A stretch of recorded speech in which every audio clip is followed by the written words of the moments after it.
নমস্কার। পোস্ট এডিটের আজকের এপিসোডে আমরা এমন একজন মানুষের সঙ্গে বসে রয়েছি, তাকে আপনারা টেলিভিশনের পর্দায় দেখেছেন, তাকে সিনেমার পর্দায় তো দেখেইছেন এবং সাংঘাতিক চরিত্রে দেখেছেন।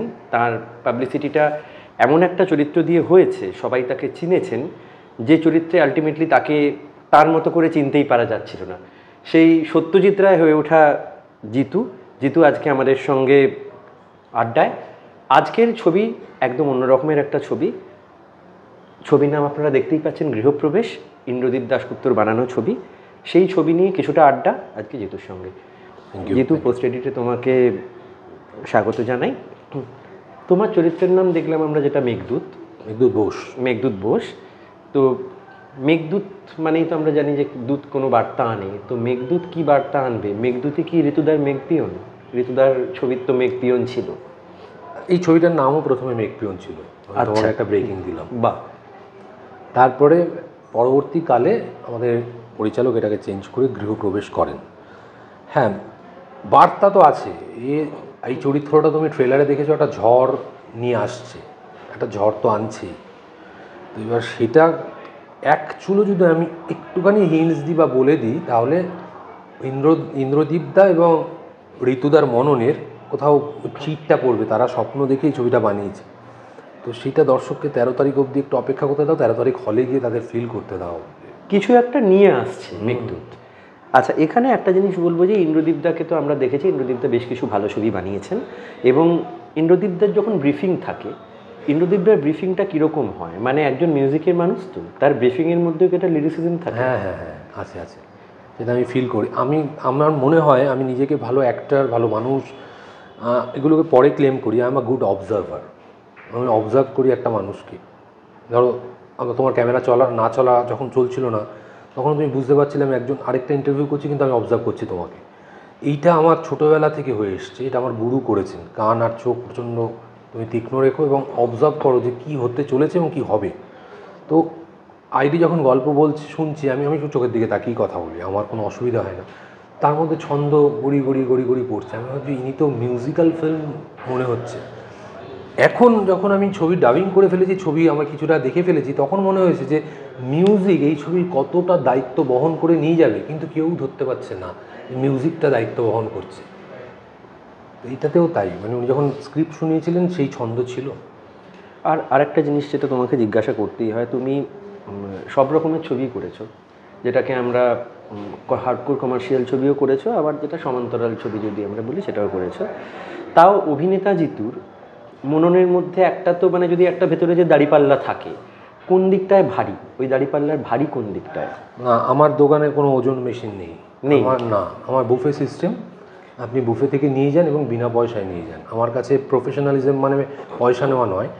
অবশ্যই আপনি আমার থেকে বুফে নিয়ে যাবেন, আপনার মধ্যে সেই রেসপেক্টটা থাকা উচিত যে আপনি যেটা নিচ্ছেন সেটা রেসপেক্টফুলি নিচ্ছেন। আমাকে যদি মাথায় উলি কেটে কেউ কাজ করিয়ে নিতে চায় এবং সেই উলিতে যদি আমার গায়ে আমি শিহরিত হই, আমার শিহরণ দেয়, আমি তার জন্য প্রাণটুকু দিতে পারি। তাই আমার কাছে দাঁড়িপাল্লা মাপতে পারবো না যে আমি হার্ডকোর কমার্শিয়াল ছবি আমি একে এগিয়ে রাখবো না সমান্তরাল ছবিকে।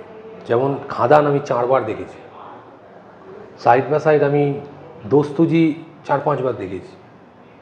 আমি বাবু সোনার মতো ছবি আমি ডিজোন করি না, ওই ছবিটা আমার ছবি, আমি করেছি ওই ছবিটা।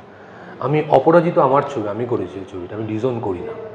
তাই জন্য আমি দাঁড়িপাল্লা দিয়ে আমি মাপবো না। দাঁড়িপাল্লা দিয়ে মাপবে দর্শক, এবং দর্শক বলে দেবে যে তুমি ওটা করবে কি করবে না, সেটা আমাকে বল। বা কোন ধারার ছবিতে তোমাকে বেশি পছন্দ? আমি বলছি এইটা মানে ইন্দ্রদীপদা যে ধরনের ছবি তোমরা দেখে এসছো, এটা কিন্তু তার থেকে আকাশ পাতাল তফাৎ আছে। এই ছবিতে কমার্শিয়াল এলিমেন্টস আছে প্রচুর। হ্যাঁ, সেটা মানে আমরা এটা দেখে যেটা মনেও হয়েছে যে প্রচুর আছে। তো এখানে আরেকটা জিনিস তোমাকে আমি জিজ্ঞেস করবো, যেটা অনেকে এই উত্তরটা দিতেও চান না, তোমায় জিজ্ঞাসা করি, যেটা যে অনেক ক্ষেত্রেই হয়েছে যে তুমি কোনো চরিত্রে অল্টারনেটিভ চয়েস হিসেবে এসেছো। এই যে অল্টারনেটিভ চয়েস হিসেবে কোনো চরিত্রে আসা, এটা কি তোমার একটা আক্ষেপ, না আলটিমেটলি চরিত্রটা পাওয়ার আনন্দ? প্রথমে একটা তুমি কথা বললে, সেটা আমি প্রশ্ন হিসেবে নিই যে অনেকে দিতে চান না। আমি ওইখানেই ব্যতিক্রম, যেটা দিতে চান না আমি সেটা দিই, যেটা সবাই দেয় সেটা আমি দিতে পারি না। মানে আমি সেটা লুকিয়ে রাখি। আমার যেমন পার্সোনাল কথা আমি বলতে পারি না। আমি আবার জিজ্ঞাসাও করতে পারি না, আমি করিও না, আমি নিজেও লিখিও না। আমি সোশ্যাল সাইটের কথা বলছি, আমি বলতে পারি না।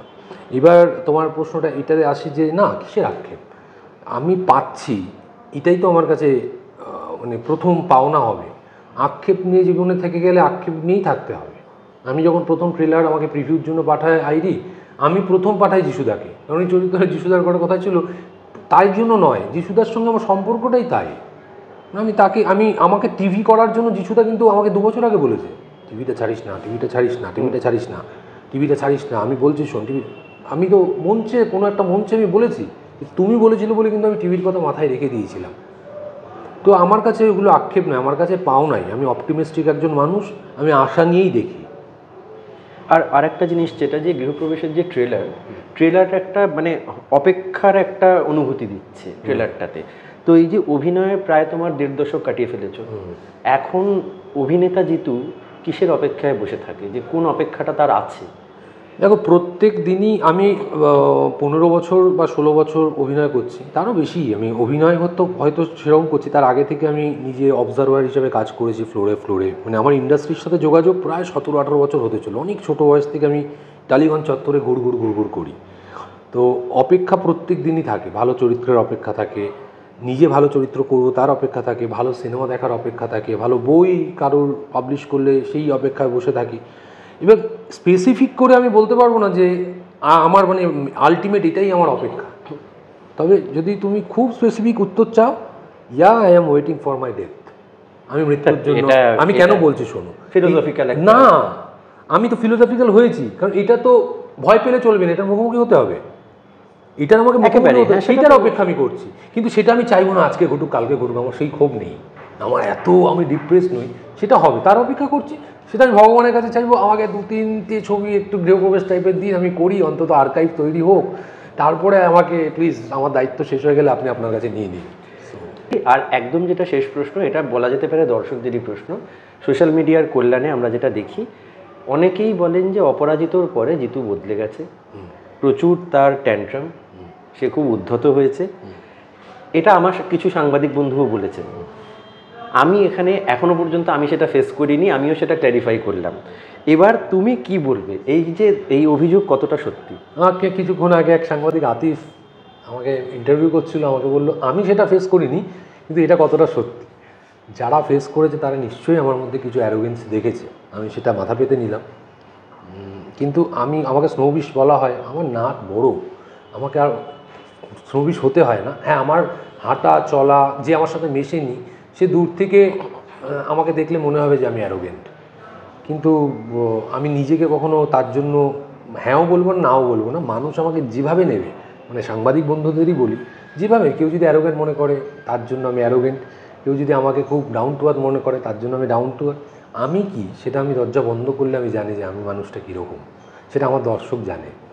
আমি যার কাছে কৈফিয়ত দেওয়া তার কাছে আমি কৈফিয়ত দিয়ে ফেলি। বেশ, অনেক ধন্যবাদ জিতু কথা বলবার জন্য। আপনারা আরও এরকম সাক্ষাৎকার, আরও অনেক সিনেমার কথা, অন্যান্য অনেক বিষয়ের কথা জানবার জন্য আমাদের পাশে থাকুন।